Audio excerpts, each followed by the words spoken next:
China has slammed the United States for offering a temporary safe haven to Hong Kong residents.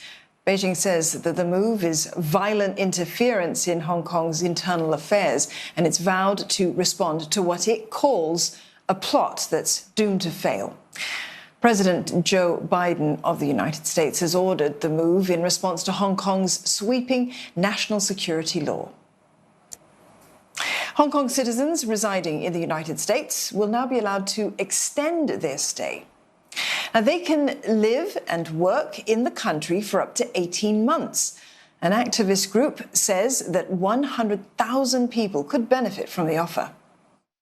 I expect that there will be retaliation, but again, this is not a punitive measure.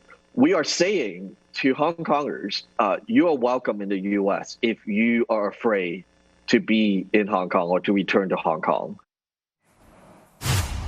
Lo Min joins us live now for more. Min, not surprisingly, a strong reaction from Beijing. Yes, indeed. The Foreign Ministry in Hong Kong had called it an attempt to badmouth Hong Kong and to destroy its prosperity. And that's because the U.S. and China has very different lens from which to view the situation in Hong Kong. For China, the national security law is really a huge breakthrough and a major success.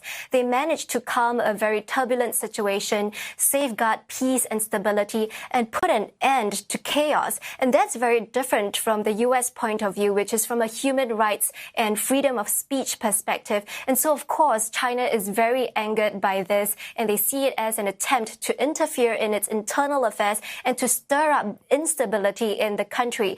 In fact, the state tabloid Global Times put it very succinctly. It asked, who are the people residing in the U.S. who are afraid to return to Hong Kong? The answer is obvious to them. It's the anti-Chinese rioters, because patriotic and law-abiding citizens who love Hong Kong, they would, only hope to leave China. So when U.S. politicians say they stand with the Hong Kong people, the subtext that the Chinese are reading into is they stand with the anti-Chinese rioters. They see the U.S. trying to turn Hong Kongers against their own government and really to sow discord here. In fact, the Global Times editorial even proclaimed that the greatest threat to Hong Kong right now is the U.S. It asked the U.S. to stop deceiving and harming its people and questioned the sincerity of this move, saying that if the U.S. really want to protect the Hong Kong people, then why not give them a green card?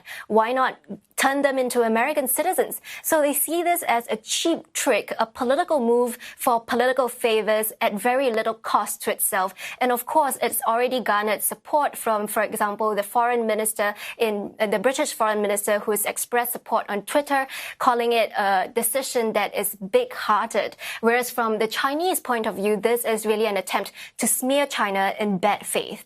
Dawn. Min, Beijing clearly angered by this U.S. move, but is it expected to retaliate? Well, I can't gaze into the crystal ball, Dawn, but based on past track record, we know that both the U.S. and China has been engaging in this sort of tit-for-tat retaliatory actions for many months now. In July, when the U.S. imposed sanctions on seven Chinese officials, over Hong Kong, China responded with its own counter-sanctions on 7 U.S. individuals and entities, including former Commerce Secretary Wilbur Ross. So how will Beijing respond this time? Is there an equivalent action that could cause similar harm to the U.S.? We don't know yet, and we'll have to wait and see if Beijing announces anything in the next few days. Min, thank you very much for that update. Lo Min there in Beijing.